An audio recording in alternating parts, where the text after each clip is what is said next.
Must begin, and I'm letting you know that it is that time of the week, the $1 Million Agent podcast. John McGrath and Tom Panos talking about not much every episode. Johnny, how you going? Are we live now? That was one of the most unusual introductions. Like, you've normally got this down pat, but today you've varied it. You've caught me off balance. I got rattled. I've got to tell you, I've got rattled. It's like you've gone into bat and the first ball is a bouncer and you're just sitting there and the commentators are saying he's rattled. This is not normally his positive attitude. Johnny. Okay, deep breath and focus, and we're on for a good session here today for our team. Yes, I'm pretty excited because we're going to talk about some current issues that the real estate industry is facing due to this incredible buyer energy that's out there. We're also going to talk about, the concept of some people have just got this really charismatic, masterful communication approach. And I'm curious to get your view on it. Your view on it. Is it biology? Is it genetics? Is it self-improvement? Is it a skill? But John, you meet a lot of people in your life and you have 10 minutes with them and they just sort of connect with you. And it's such an important skill, like real estate is connecting, because it's more people than houses. What do you think, John? Are you born with it? Tom, I think it's a bit like sales. There are some people that have a slightly more natural inclination and sort of natural talent at communication. But more important than that, everyone can become good at it and everyone can become much better at it. So I think it's more often than not, it's a learned skill. But there's no doubt some people kind of feel like if they get there a bit easier. But it doesn't matter. If you don't get there easier, look, Mike Pallier comes to mind for me, Tom. I've known him since he was a mechanic at Rolls-Royce. He's now probably, alongside Alex Phillips, the number one agent in the country. And I wouldn't say for Mike that communication in his early days, because he just wasn't in that world, was his greatest strength. And even today, he'd probably say, well, it's not. But he's compensated with a number of things. So let's try and unpack what do great communicators do. I think great communicators are interested in who they're listening to. A lot of people have this perception you've got to be a great speaker and the gift of the gab. And I actually think it's more important to be a brilliant listener, because that actually connects with people better than anything else. So first of all, you got to be present. I think you got to be, Tom, authentic. I think that's what a lot of people like about you, Tom. You're authentic, and they don't get a model, wind up kind of presenter. They get someone that actually speaks from the heart and says it the way it is. And I think, but John, I was about to say, sorry to interrupt, because listening to what we're talking about, I was about to say that I actually think you're very good at it, because I remember at News Corp once, you came in with your executive team, and the purpose was we were going to pitch business to you. We were going to pitch a package to you. And I remember that right at the outset, you said to the most senior person that was in the room at the time, I think it was either John Hardigan or Jerry Harris, one of the two, you said, guys, I'm really curious. Tell me a little bit more about, Rupert Murdoch as a person. What's his style of, and it just changed the whole conversation, because we sat there pre-pitch meeting where you say, hey, we're going to talk about this, we're going to talk about this, but you were curious. And I presume that wasn't something to get the ball rolling. You're just curious about Rupert Murdoch, I suppose. Yeah, look, I think there's two bits that come into that. And I do remember that occasion. I think there's curiosity, and I love information. I don't do it to connect. I don't do it to be a better salesman. I'm genuinely interested. Where do you come from? Where did you grow up? What do you do? What's it like doing that? What are your interests? I actually find that makes life a lot more interesting when you have a genuine interest in what you're doing and the people you're doing it with. Second one is authenticity. I think you've got to be able to take off the mask of this kind of structured, be it a salesman or whatever, and you've actually just got to be a human being communicating with another human being. And you and I talk about a lot about that, Tommy, from stage. So I think that's really important. Authenticity is critical. People want to feel that it's the real deal, and it's very hard to pretend to be someone you're not, and it doesn't last long, and it's not sustainable. So you may as well be the best version of yourself that you can be. So I think that's really important. And I think, Tom, you mentioned before about, listening and, I think being an active listener. So what does that mean? It actually means, as I've just said, be really curious in the conversation and find out more about the stuff they say that you don't know. A lot of people pretend they know everything and everyone. People will often say to me, "Oh, well, you must know so-and-so." And I say, "No, I've never met him," because I haven't. I'm not going to pretend I have. So that goes to the authenticity kind of bit. And then they'll say, they'll use a word or they'll talk about a place. Or someone the other day was telling me they're from Syria. And I don't know the difference between Syria and Assyria. And I know it's kind of in the Middle East, but I started off, he's a property developer, and we ended up listing 200 apartments from him, which was wonderful. But I just said, "Sam, tell me about Syria. Where is it?" I said, was bad with geography. But tell me about it. And is that the same as Assyria? And tell me, what language do you speak there? And it's near Lebanon, and I've got a lot of friends from Lebanon, and is the culture the same? Again, not to list his 200 apartments, although we did, because I think we got on very well. But I just wanted I wanted to find out more. And I find people like that. And they also like talking about themselves, not in a rude way, but they love telling you about their home country or about what they do as a hobby or what their industry is all about. So I think a lot of people, mastery of communication is often thought as, being better at speaking, being more intelligent, being on top of the conversation, leading the conversation. And I actually don't think too much of that is necessary. I think you're curious, you're authentic, you listen. Yeah, it's good to develop some words. And, I often talk in sales that, some words that are emotive and can kind of get the content flowing, I think is a good thing. But no, I think master communicators are more authentic than anything else. Now, John, who's the best communicator you've come across at, sort of in your News Limited travels or your real estate fraternity? Well, let's you brought up News Corp. John Hartigan was a great communicator. He was an editorial person that didn't go up the ranks of commercial of the sales in a media company. It's split up editorial, sales, right? People sell, and then there's people that provide the content. He wasn't brought up. He was an editorial person. But I'll tell you what I liked about John Hartigan. He wasn't glued to his position, right? A lot of senior executives, right? They're hell bent. And they say, no. He would sit there and he would listen, and he would look at, he once said, you should look at a beach ball and understand that if you're both looking at a beach ball, one might be looking at a green panel and another one's looking at a white panel, but you're actually looking at the same thing. And you've got to let go of thinking that, hey, but it's green, I'm looking at it, right? He was very good at that. I think he's been. I only brought him up because of you brought up News Corp, but I think, John, I look at people that I think that I feel are good communicators, and I can't help it. They've got this ability to make themselves at your level. Right? Whatever it is, they seem to sort themselves to be, we're on the same level. And they'll often make fun of themselves. They're happy to show the occasional flaw and vulnerability in themselves. The other thing it's funny you mentioned, I just want to make two comments, Tommy. John Hartigan was the name I was thinking of, and I wasn't leading the witness when I said news, but I know that that's where you spent a good deal of your life. I heard a story, and I don't think I heard it from you, about John Hartigan had some customers or clients over to his place for dinner, and he was there preparing as they arrived, and he cooked it on the barbecue himself. And that, for a lot of people, you might say, well, what the heck? I mean, this guy was the CEO. I think he was the CEO of News Limited, right? Correct. Yep. CEO. Highly successful, highly busy, whatever. And he's there putting the marinade, they tell me, I wasn't there, on the steak, and putting the salad together and putting it on the barbecue as people arrived. And I think that shows a great deal of, as you just said, Tom, he connects with people, humility, groundedness. The other person, kind of, he's probably a bit controversial in a lot of ways, but he's a great communicator, is John Singleton.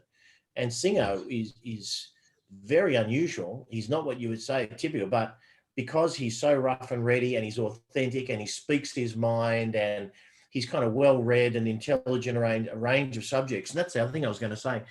I think you need to kind of take an interest in a range of subjects. Most of us have a specialty area, either in business or a hobby, and we love fishing or whatever.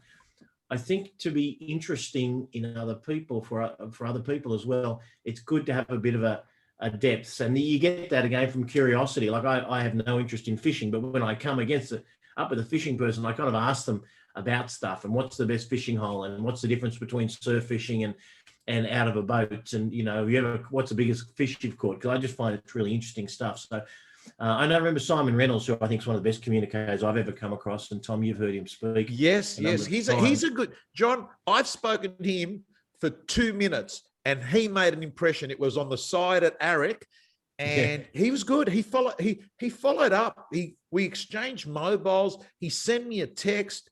He's good. He's good. He makes it feel like he's talking to you. So let me tell you, we used to live together. We were flatmates when we were in our early to mid 20s, I think. I've known him for all my life almost, and he's a terrific guy, and probably, after, say, Singo, probably one of Australia's most successful ad men ever. He used to go, because we lived at Darling Point at the time, he used to go to the Double Bay News Agency every Sunday, and he would emerge from there with 20 or 30 magazines, like arms full of magazines, on a variety of subjects. And most, he'd have a magazine on tattoos, and he'd have one on something else, and one of horses and hooves, and, one on golf and whatever. And he just said, to be good at advertising, I have to kind of have knowledge, and I have to push myself to be interested. So that was one thing he did. Second thing is, we used to go to the movies once a week. We never had a look what was on, because we knew that we'd kind of look at it and we'd overthink it, and we'd only go to the ones that really appealed. So we knew that every movie kind of started about 6 o'clock. So we would arrive at Hoyt's at 6, and we would just walk up to the box office and either say, what do you recommend, or what's the latest movie? And we would sit and watch movies that we knew nothing about, we'd read nothing about, we hadn't read reviews.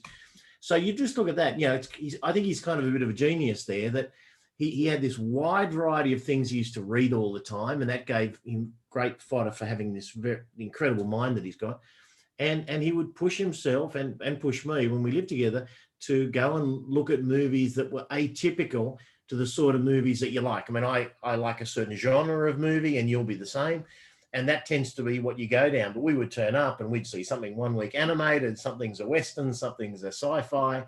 And it was really interesting. So I think he's a really good example of a guy who I think had a little bit of natural talent, but he worked hard on his communication and pitch skills. The other thing, just for all our real estate listeners, which is probably nearly everyone, he used to start, and I've mentioned this before, Tommy, to your gym members, I think, if not on this podcast, he used to start every day by ringing like 10 people out of the yellow pages in those days. He'd just pick it up, he'd go to an industry, he'd pick 10, and he'd just ring, and he'd look at their ads, and he'd say, Tom, it's Simon Reynolds. I just want to say, I've had a look at your ad, don't want to be rude.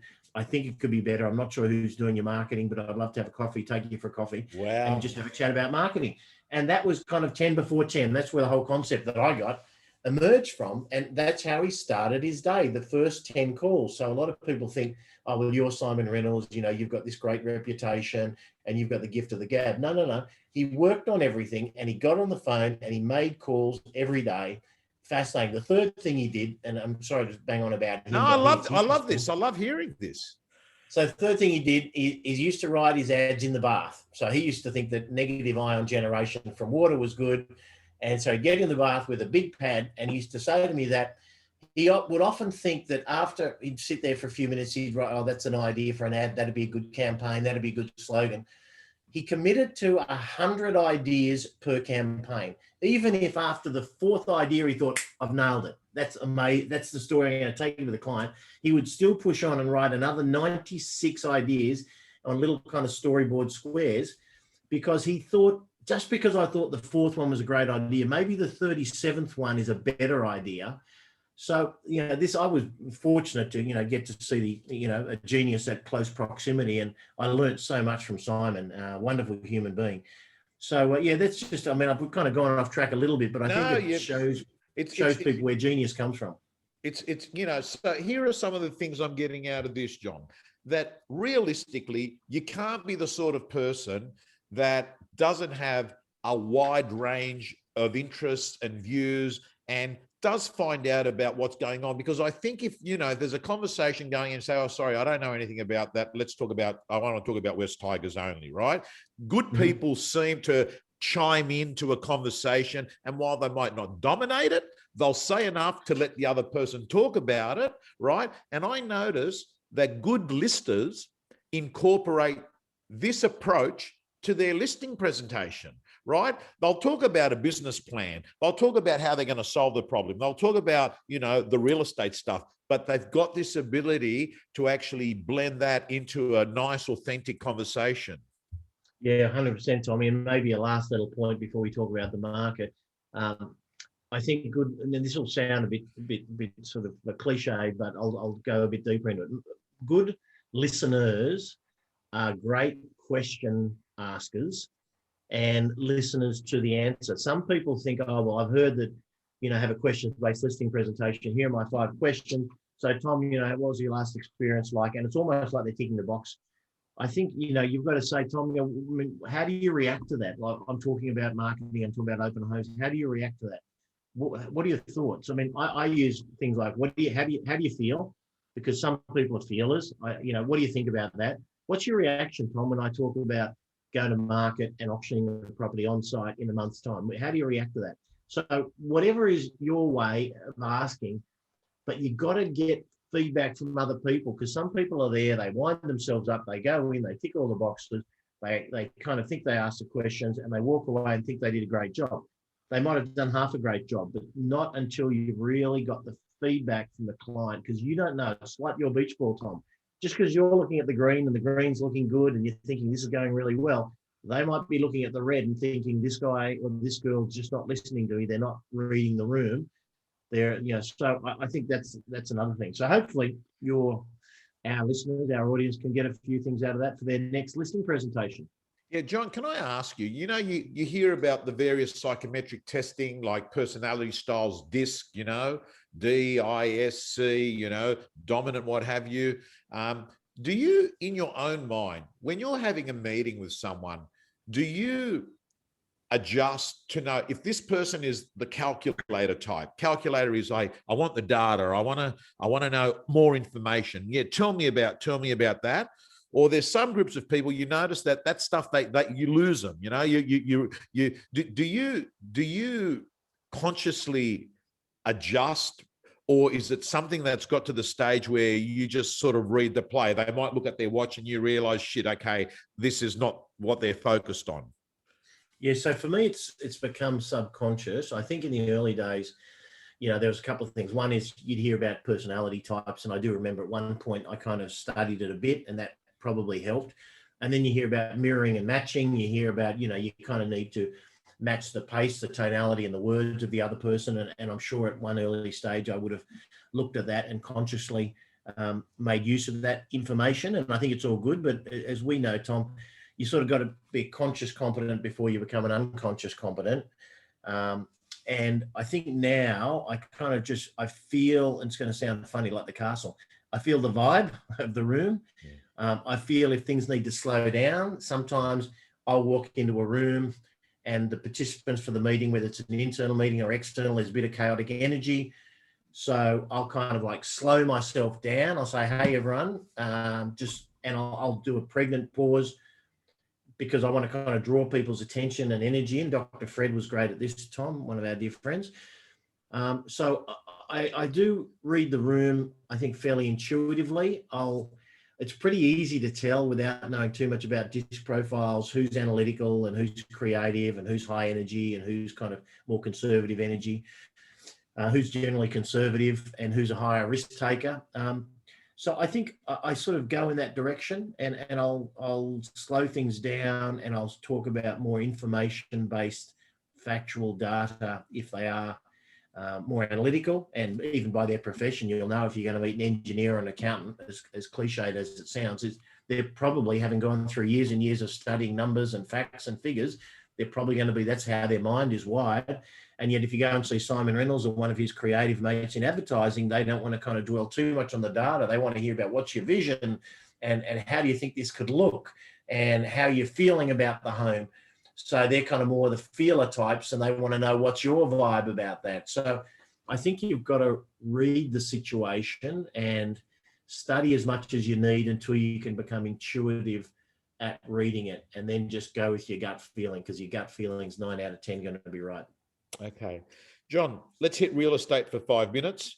Mhm. And I was just off the phone talking to David Highland from the Shire. He's going to be one of the speakers at the Real Estate Gym Kickstart, which you've always, John, people like you've been there right from the start, because whenever we actually ask our members, who do you want to speak? They keep saying it, right? And you're I'll going to keep be coming there. until I And tell them to stop.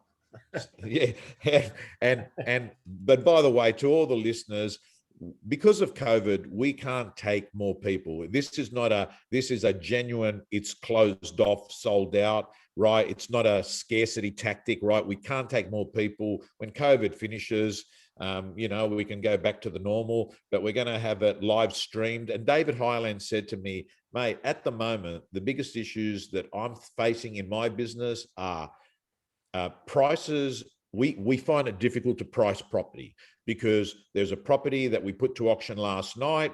We thought it was worth $13.50 about 8 months ago. We put it on now. We would have thought to ourselves $14.50 would have been a great price. We were tempted to sell it a day before the auction with an offer at $14.50. It sold last night for around 1.8, right? So one of the things he goes that I'm trying to work out with our team is, when do we call the auction campaign short, and when do we run it through? The second issue is managing the abundance of inquiry. I mean, John, these are things that weren't necessarily when you and I were actually listing and selling real estate. We didn't get 1,000 emails from realestate.com every day saying, what's the price of this? So managing email inquiry, it is an issue that agents have to handle, particularly when the market is very high with buyers. So let's talk about that one first. Managing inquiry. Any tips there to the people that are listening? Well, use price guides is going to be a good way of getting into the market what they want. And I know Queenslanders are challenged with that, unfortunately, but most other people in Australia, there's no reason why you can't.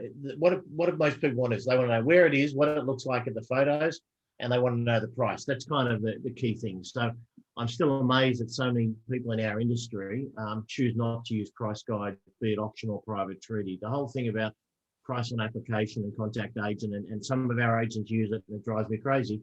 It's just, to me, it's just not consumer orientated. So I think the first thing is give people what they want. I think second thing is ideal day, Tom. You have to create blocks in your day where you can get back, because there have been a lot of studies. And when I spoke at Aussie Home Loans Conference pre-COVID, they were having some very interesting statistics. A speaker before me who was from Aussie, and he said that they'd done a number of studies, and the correlation between fast response to inquiries, and this was on home loans, not property, but it will be the same answer. The faster the response, the much higher chance you've got of securing the business. And they've got it down to like 3 or 4 minutes from when someone rang a call center to when they connected them or a broker rang them back. And they said when they got it down to that level, they had tremendous success. So I think that setting up an ideal day, giving people what they want, the information, and when you do speak to them, just straight talk. This whole thing about, what's it going to sell for? Well, we're not really sure, Tom. It's going to be hard. This is the first weekend. Just be direct with people. I still don't know where this hangover comes from, but don't tell riddles and smoke and mirrors. Just say, Tom, the last sale 3 doors down was 1.6. I think the way the market is at the moment, you'd be pretty fortunate to buy it at that. I think you're probably looking north of that, but 1.6 to 1.7 is going to put you in the ballpark. Come and have a look at it. Like straight talk. Yes, you can't define everything down to a dollar, so you've got to have a little bit of a range. But don't do all this kind of waffle. Just tell people what they want to know. Now, John, on that other issue of selling before auction in this market, you've got a buyer that says, oh, mate, that's my offer's 1.5. I'm not coming to the auction, which sometimes you hear. And often a good savvy buyer negotiator might actually say it to the agent, if you don't sell it to me now, I'm not coming to the auction. In this marketplace, John, what are the views are?